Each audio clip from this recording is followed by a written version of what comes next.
Students, कैसे हैं आप? आशा करते सब अच्छी होंगे। आज हम उसी सीरीज में पोएम 4 लेकर के आए हैं, रोड साइड स्टैंड। इससे पहले आप लोग हमारे ए थिंक ऑफ ब्यूटी पढ़े हुए हैं, कीपिंग क्वाइट पढ़े हैं, और चाइल्डहुड वो सॉरी क्या नाम उसका, माई मदर डेट 66 पढ़े हैं। कि जिसने नहीं अभी पढ़ी हुई है तो आप लोग हमारी प्लेलिस्ट पे जाके देख सकते हो। वहाँ पे इंग्लिश रीडर अलग है प्लेलिस्ट, और इंग्लिश ग्रामर प्लेलिस्ट अलग है। केमिस्ट्री और बायोलॉजी, फिजिक्स सारी प्लेलिस्ट अलग पड़ी हुई हैं। आप लोग एक एक करके वहाँ से देख सकते हैं, बेहतर समझ सकते हैं। तो देखिए, रोड साइड स्टैंड, यहाँ पे हमारी अगली पोएम जो आ रही है, ये रोड साइड स्टैंड है, रॉबर्ट फ्रॉस्ट के द्वारा लिखी गई है।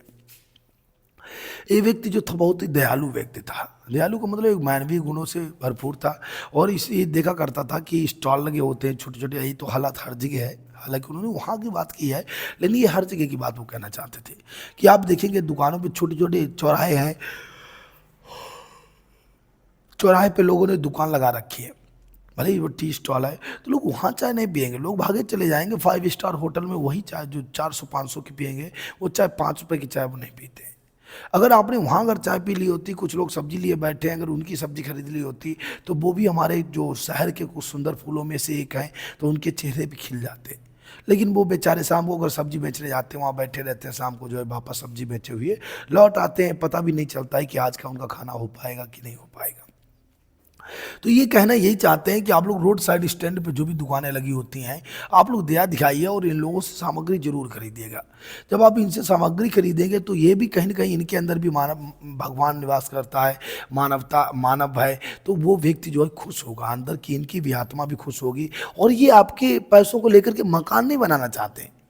आप जहाँ 5 स्टार में पैसे दे रहे हैं, वहाँ पे वो लोग मकान बनाना, बिल्डिंग्स बनाना चाहते हैं, लेकिन ये मकान नहीं बनाना चाहते। इन्हें क्या चाहिए? इन्हें केवल उसी पैसे से 2 वक्त की रोटी चाहिए। वो आपसे भीख नहीं मांग रहे हैं। उनका कहना ये है कि आप यहाँ आते हो, यहाँ से आप गुजरते हो, गाड़ी घुमा के सीधे निकल जाते हो, तो आप यहाँ आकर के क्या करिएगा कि कुछ सौदा हमारी खरीद लीजिएगा। लेकिन लोग क्या करते हैं, लोग जब वहाँ गाड़ी खड़ी भी करते हैं तो वो इसलिए नहीं कि वो कुछ सामग्री खरीदेंगे, वो इसलिए गाड़ी खरीद करते हैं कि यहाँ से ये रास्ता किधर गया, या कहेंगे क्या यहाँ पे डीजल मिलता है, पेट्रोल मिलता है। अरे भाई, पेट्रोल कहाँ मिलेगा? ये एक ऐसी दुकान जो केवल फ्रूट्स ड्रॉप है, वहाँ पे आप कहें कि अब भैया पेट्रोल मिलता है, तो फिर क्या होगा इसका? बहुत किसी आ जाएंगे। तो बस इसी बात पर इन्होंने जो था पूरी पोएम बनाई। इनका मानना था कि आप सभी जो है सुधार कीजिएगा। धीरे धीरे सुधार करने से क्या होगा कि कई लोगों की जिंदगियां संवर जाएंगी। तो देखिए, पहला स्टेंजा हमारा है, the little old house was out with a little new shed. अर्थात एक छोटा सा पुराना घर एक छोटी सी झोपड़ी में बना हुआ, in front at the edge of the road, road के किनारे पर स्थित था। एक छोटा सा घर कैसा था? एक छोटा सा घर था, एक छोटी सी झोपड़ी थी, और रोड के किनारे पर बिल्कुल स्थित था। वो क्या था? एक स्टॉल था। वेयर द ट्रैफिक स्पीड, जहाँ से ट्रैफिक जो यातायात साधन होते, वाहन होते, बड़ी तेजी से गुजरते थे। ये road side stand that to pathetically pled. और वही रोड साइड स्टैंड आपसे जो है बहुत दयनीय प्रार्थना करता रहता था कि it would not be fair to say, ये कहना उचित नहीं होगा कि ये डोल ऑफ ब्रेड, कि वो केवल एक रोटी की आपसे खैरात मांगते हैं। हालांकि वो प्रार्थना आपसे रोटी के लिए कर रहे हैं, आप उनको जो वस्तुएं खरीदेंगे, पैसा मिलेगा, उससे वो 2 वक्त का खाना खाएंगे। लेकिन हमारे लिए कहना उचित नहीं होगा कि जो व्यक्ति वस्तु बेच करके पैसा कमा रहा है, भीख नहीं मांग रहा है, तो उसको कैसे कह दे कि वो रोटी की खैरात मांगते हैं। But for some of the money, लेकिन उनमें से यदि थोड़ा सा धन, लेकिन आपके पास जो पैसा है उसमें से यदि थोड़ा सा धन हो, द केस हुज, वह एक ऐसा धन whose flows support the flower of the city sinking and weathering, तो उसी थोड़े से धन जो आप उनके लिए खर्च कर देंगे, उनसे वस्तुएं खरीद लेंगे, उस छोटे से धन से भी शहर के कुछ फूल मुरझाने से और डूबने से बच सकते हैं। आपके हल्के से सपोर्ट से भी उनकी जिंदगियां आसानी से चल सकती हैं, जिंदगियां उनकी तबाह होने से बच सकती हैं। तो ये हमारा पहला स्टेंजा था। ठीक है, इन्होंने बताया कि जो छोटा सा शेड था, वहाँ पे क्या क्या घटना घटित हुई थी, क्या वहाँ पे लोग जो आते थे वो सब गुजरते थे, तो वो उनसे केवल यही प्रार्थना करता था कि काश आप जो थोड़ी सी हमारी मदद कर दें ताकि मेरे भी जीवन सुधर जाए। तो हमारा इसका आंसर कह रहा है, what was there in front of the edge, उस रोड के किनारे क्या था? Little old house was a new shed. तो क्या लिखेंगे? देयर। इसका आंसर जब लिखेंगे आप तो बस यहीं से शुरू करेंगे। एक छोटी सी झोपड़ी थी मकान में, उस ओल्ड हाउस में there was a little new shed, there was a little new shed, ठीक है, in the little old house, old house at the edge of the road, edge of the road, तो उस road पर there was a little new shed, अर्थात एक छोटी सी नई झोपड़ी थी, in the little old house, उस छोटे से घर में, at the edge of the road, अर्थात उस रोड के किनारे पर। What would not be fair to say, तो इन्होंने ये बताया, it would not be fair to say for a dole of bread but for some of money, ठीक है, तो ये कहना उचित नहीं होगा कि वो लोग रोटी मांगते हैं, ठीक है, तो क्या लिखेंगे, इट वुड नॉट, बस यही इसका आंसर उतार दो, it would not be fair to say for every dole of bread, for a dole of bread, because their condition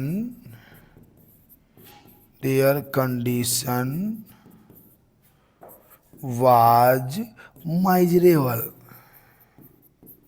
उनकी कंडीशन कैसी थी, माइजरेबल थी, बहुत ही दयनीय थी। तो बता रहे हैं कि ये कहना कतई उचित नहीं होगा कि वो लोग ये डोल ऑफ ब्रेड, वो रोटी के लिए खैरात मांगते हैं, क्योंकि उनकी कंडीशन कैसी थी, बहुत ही दयनीय थी, कष्टदायक थी। What was a plea of road side stand, road side stand की प्रतिज्ञा क्या है, तो प्ली करते हैं फॉर ए बाइंग समथिंग्स, क्या लिखेंगे, there were some small stalls at the road side stand and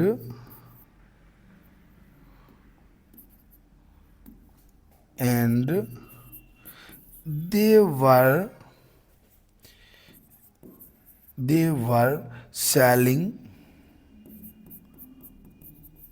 some things, ठीक है, the writer, the poet was paid to buy some things from them, to buy some things from then, अर्थात राइटर जो है उनसे प्रार्थना करता है कि उनसे कुछ वस्तुएं खरीदे। क्या प्ली थी, क्या प्ली में प्रतिज्ञा होता है, क्या प्रतिज्ञा करता है, the poet was pled, poet ने प्रतिज्ञा की to buy somethings from them, उनसे कुछ वस्तुएं खरीदने की प्रतिज्ञा की। और ये छोटे से स्टॉल लगे हुए थे जो बहुत सारी छोटी छोटी चीज़ें बेचते थे, वो इसलिए अपनी जीविका कमाने के लिए। ठीक है, नेक्स्ट पॉइंट हमारा देखो क्या कह रहा है, the heart to the scenery, अर्थात इस दृश्य को देखकर हृदय would not be my complaint, हमारा हृदय कंप्लेंट नहीं करता है, हालांकि इस सीनरी से हमारे हृदय को वो आघात नहीं पहुंचता है। So much is the trusting सोरो, अर्थात क्योंकि हम उनके दुख पर भरोसा करने योग्य, जितना कि हम उनके दुख पर भरोसा करते हैं, ऑफ व्हाट इज अनसेड, जिसे कहा भी नहीं जा सकता है। इस दृश्य को देखकर मैं आपसे जो कंप्लेंट कर रहा हूं वो कम है, क्योंकि हमारे हृदय में उससे भी ज्यादा आघात पहुंचा हुआ है। Here far from the city be make our road side stand, अर्थात यह शहरों से दूर होता है जहां हम लोग अपने रोड साइड स्टैंड बनाते हैं। And ask some city money to feel hand to try if, और कुछ उन लोगों से धन मांगने के प्रयास करते हैं जो शहर के कुछ लोग, जाने पहचाने लोग जिनके पास बहुत सारा धन होता है, उनसे भी हम प्रार्थना करते हैं कि काश आप लोग भी उनकी थोड़ी मदद करिएगा ताकि उनकी भी जीविका चल सके। It will not make our wings expand, और इस बात को धीरे धीरे हमारे द्वारा नहीं सभी के द्वारा विस्तार किया जा सकता है। Give us the life of the moving pictures promise that parties in power is said to be keeping from us, अर्थात तो उन लोगों के लिए भी मदद की जाए जिन लोगों को जो है चलते फिरते पिक्चर एक चित्र के समान है, पता नहीं कब उनका अंत हो जाए, तो उन लोगों की भी मदद कीजिएगा कुछ न कुछ पैसा दे करके, ताकि उनकी भी जीविका चल सके और जो है उनका जीवन यापन हो सके, उन्हें भी जो है सहन शक्ति प्रदान हो सके। इसके क्वेश्चन है कि उसकी क्या कंप्लेंट थी, तो सारे क्वेश्चन जो है इसके भी सरल है, 2 ही 3 क्वेश्चन है, इसको भी देख लेते हैं। तो देखो क्या है हमारे पास question, what would not we any complaint, complaint किस बात की नहीं शिकायत की सकती है, तो इग्नोरेंस के बारे में ये बताते हैं कि it would not be complaint क्या, the heart of the scenery would not be complaint so much trusting sorrow. ठीक है, तो कैसे लिखेंगे कि it would not be any complaint about the ignorance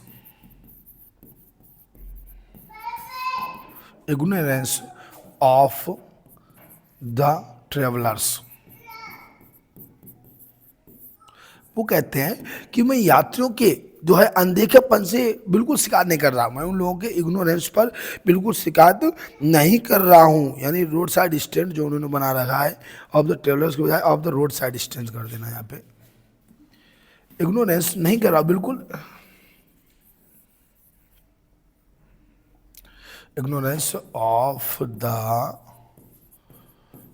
road side stands, road side stand के ignorance, उनकी अज्ञानता के बारे में मैं बिल्कुल भी कंप्लेंट नहीं करना चाहता हूँ। फिर दूसरी बात बताते हैं, what do they make their road side stand, why do they make their road side stand, वो अपने रोड साइड स्टैंड क्यों बनाते हैं, तो conveniences facilities of the travellers के लिए बनाते हैं। तो कैसे बनाएंगे, they make their road side stands for the facilities of the travellers. वो they make their road side stand, वो अपने रोड साइड स्टैंड क्यों बनाते हैं, for the facilities of the traveller, यात्रियों की फैसिलिटी के लिए, सुविधा के लिए। Who does the promises to them and what, तो क्या लिखेंगे, many politicians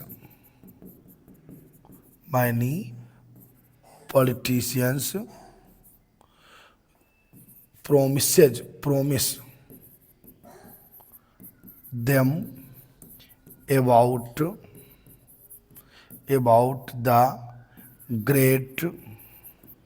about the great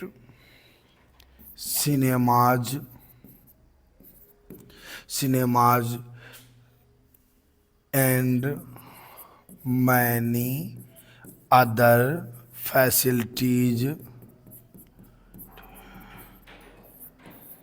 such as house and food। तो क्या करते हैं, ये बताते हैं बहुत सारे पॉलिटिशियन वहाँ पे आते हैं और वो उनको बड़े बड़े दावे कर देते हैं। क्या दावे कर देते हैं कि उन्हें ग्रेट सिनेमा यहाँ पे बनवा देंगे, आपके लिए सिनेमा दिखा देंगे, ठीक है, एंड मैनी अदर फैसिलिटीज देंगे, जैसे कि आपको घर प्रदान कर देंगे, भोजन प्रदान करेंगे। ये सारी जो है बहुत सारे प्रोमिस कौन करता है, तो पॉलिटिशियन करते हैं। क्या क्या प्रोमिस करते हैं, तो ये सब चीज़ें प्रोमिस करते हैं। ये हमारा क्वेश्चन कंप्लीट हो जाएगा। ठीक है, स्टेज लास्ट बचा हुआ है, इसको भी देख लेते हैं और उसके बाद सेंट्रल आइडिया देख लेते हैं। No in the country money, अर्थात नहीं, वो जो देश का धन, जो हमारे कस्बा का, शहर का धन है, country scale of gain the request lift to spirit has never been found, अर्थात किसी की मनोदशा में जो हमारे शहर का धन होता है, बहुत से धनी लोग होते हैं, वो कभी भी इन लोगों की स्थिति को सुधारने का प्रयास नहीं करते हैं। और so the voice of the country seems to complaint, और इसीलिए इन लोगों की आवाज़ जो होती है वो हमेशा शिकायत करती रहती है। गरीब लोगों की आवाज़ जो होती है हमेशा शिकायत करती रहती है, क्योंकि कोई भी इनकी मदद नहीं करना चाहता है। I can't help owing the great relief I if would to put these people at one stock out of their pens, अर्थात मैं नहीं इनकी मदद कर सकता हूँ। मैं अगर प्रयास भी करूँ तो मैं मदद नहीं कर सकता हूँ, लेकिन भगवान से हमेशा प्रयास करता हूँ, प्रार्थना करता हूँ कि मुझे इतनी शक्ति प्रदान कीजिए कि मैं एक ही झटके में लोगों की गरीबी दूर कर सकूँ। एंड देन नेक्स्ट डे, और अगले दिन पता चले कि ये लोग मेरे पास आएँ और मुझे बताएं कि मेरा जो है जीवन बहुत अच्छा कट रहा है, हमें किसी भी प्रकार का कोई भी दर्द नहीं है। तो राइटर कह रहा है कि अगर मेरे पास ऐसा हो जाए, मुझे भगवान अगर ऐसी शक्ति प्रदान करे, तो हम इन लोगों की बहुत मदद करें और एक ही बार में इनके सारे कष्टों को दूर कर दें। तो देखिए क्वेश्चन हमारे पास क्या कह रहा है, what has never been found in the country money, अर्थात कंट्री मनी में क्या कभी नहीं पाया गया। तो कभी भी कंट्री मनी से उन गरीब लोगों को मदद नहीं प्रदान की गई। ठीक है, तो क्या लिखेंगे कि the poor farmers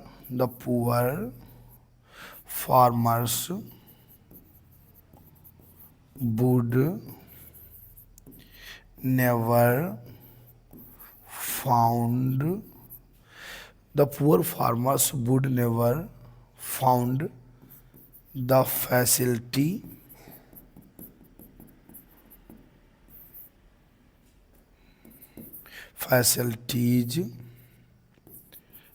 and other necessary things and needy things from the country money, अर्थात उस कंट्री मनी से the poor farmers would never found the facilities, उन्हें कभी भी कोई भी सुविधा नहीं मिली, उनको कभी नहीं मिलने वाली थी। एंड द नीडी थिंग्स, अन्य आवश्यक वस्तुएं उस कंट्री मनी से नहीं मिलने वाली थी, क्योंकि कोई भी उनकी मदद नहीं करना चाहता था। What can not the poet do, the poet can नहीं करना चाहता है, तो poet can not want to stock, वो नहीं चाहता है कि कोई भी हमारे पास आए और वो एक से झटके में उनकी मदद भी नहीं कर सकता है, अर्थात वो उनकी मदद, उन्हें उस दुख से मदद नहीं कर सकता है, रिलीफ नहीं दिला सकता है। बस यही हमारी लाइन जो दिख रही है, the poet can not help one great relief, क्या लिखेंगे, the poet can not help them to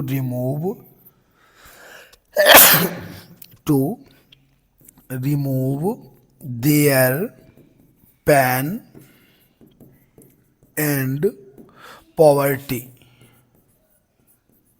अर्थात the poet can not help, कभी उनकी मदद नहीं कर सकता है, टू रिमूव देयर पेन, उनके दर्द को दूर करने में और उनकी गरीबी को हटाने में उनकी मदद नहीं कर सकता। Why does the poet wander, तो the poet wandered, the poet कैसे लिखेंगे आप, द पोएट वंडर्ड, क्या वंडर्ड है इसका पोएट का, poet wondered why should you come to me and offer to put my gent about of my pain, wondered to remove their pain at one stroke, poet को आश्चर्य जब उनका pen जो है एक ही स्टॉक में खत्म आ जाए, एक ही स्टॉक में खत्म हो जाए। And no one would come to him to complain about his pen, वो कहते हैं कि the poet wandered to remove their pain, poet अपने उनके दुख को दूर करने के लिए आश्चर्यचकित होता है, एट वन स्ट्रोक में एक ही, वो कहते हैं एक झटके में सारा दर्द उनका दूर हो जाए और कोई भी उनके पास उनके अपने दर्द के लिए लेकर के शिकायत करनी ना है। सेंट्रल आइडिया क्या है, the central idea of the poem is that first ask the people to help individual who work day and night but they do not get the bread for 2 times or anything in return. That the poet Robert Frost always to help them who were poor, who are the poor people and who always work day and night instead of they do not get 2 times bread, जिनके बदले में वो 2 वक्त की रोटी भी नहीं पाते हैं। He tells readers how it is the tremendous, how it is the tormenting and distressing to see the deprived people, अर्थात उन लोगों से जो इस चीज़ से वंचित रहते हैं उनके लिए कितनी ही परेशान, कितनी यातनादायक बात है कि उनके पास इतना धन नहीं होता है कि वो अपना जीवन यापन कर सकें। तो इसके बारे में आप बना करके 2-3 लाइनें लिख सकते हैं, हमारा central idea of the poem हो जाएगा। ठीक है, आज के लिए जो है जय हिंद। आप लोग हर हमारे वीडियो पे कम से कम बता तो दिया करो, कमेंट वगैरह कर दिया करो, कैसा लगा कैसा नहीं लगा, हम आपके कमेंट का इंतजार करते रहते हैं और सब लोग पढ़ाई जारी रखिएगा। आज के लिए जो जय हिंद।